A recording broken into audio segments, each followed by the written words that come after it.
Friends, good morning. এখন বাজে 6টা 5। দেখো 6টা 5 বেজেছে। আমি কোথায় যাচ্ছি দেখতে থাকো। আজকে সারাদিনের একটা বিশেষ জায়গায় যাচ্ছি এবং খুব আনন্দের জায়গায় যাচ্ছি। পরপর তোমাদের আপডেট দেবো, একটু দেখতে থাকো। অবশ্যই সাথে থেকো। তোমাদের ঘুম হয়েছে? আমার কিন্তু দেখো ঘুম হয়নি, চোখ টোক খুলে গেছে।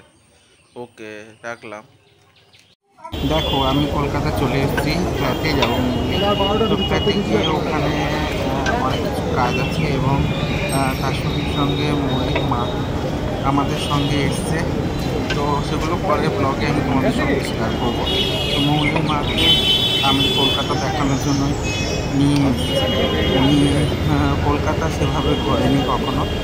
তো উনি চেয়েছিল তার মাকে একটু ঘোরাতে, সেই জন্য নিয়ে এসেছি। এবং আমার সাথে কিছু কাজ ছিল এবং কিছু মেডিসিন নেওয়া ছিল। তো আমাদের ওখানে প্রচুর পরিমাণে রেটও এবং তার সঙ্গে সহজে সমস্ত মেডিসিন অ্যাভেলেবল নয়। তো তার জন্যই আমি এখানে থেকেই মেডিসিনগুলো কিনি। তো সেই জন্য চলে এসেছি। আসার পর কলকাতায় নেমে পড়ার পর প্রচুর পরিমাণে খিদে পেয়ে গেছে এবং সেই খিদে পেয়ে যাওয়ার জন্য আমি নাগের বাজার নেমে পড়ে, তোমরা সবাই জানো আমার অলরেডি আমার নাগের বাজারের ফ্ল্যাট আছে, একটা ছোট্ট ফ্ল্যাট আছে।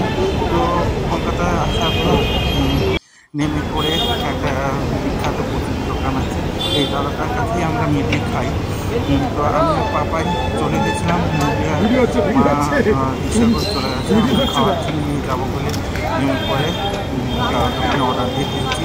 দাদা রেডি করছে। দাদা যেই দেখেছি ভিডিও করছে, দাদা কি অসম্ভব পরিমাণে খুশি। দাদা সেই হাসি মুখের দিকে আমার তো মন পড়ে গেছিলো।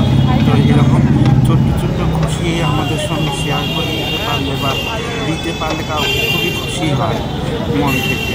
তো সেটা তোমরাও জানো। যদি এরকম ভালো ভালো ভিডিও পেতে চাও অবশ্যই লাইক কমেন্ট শেয়ার করে দিও। আর যদি ইউটিউব থেকে অবশ্যই সাবস্ক্রাইব করে দিও। তোমরা আছো বলে সাপোর্ট করছো বলে এই ভিডিওগুলো আমি করতে পারছি, না কখনই পারতাম না। এইভাবে সাথে থেকো, সঙ্গে থেকো, ভালো থেকো।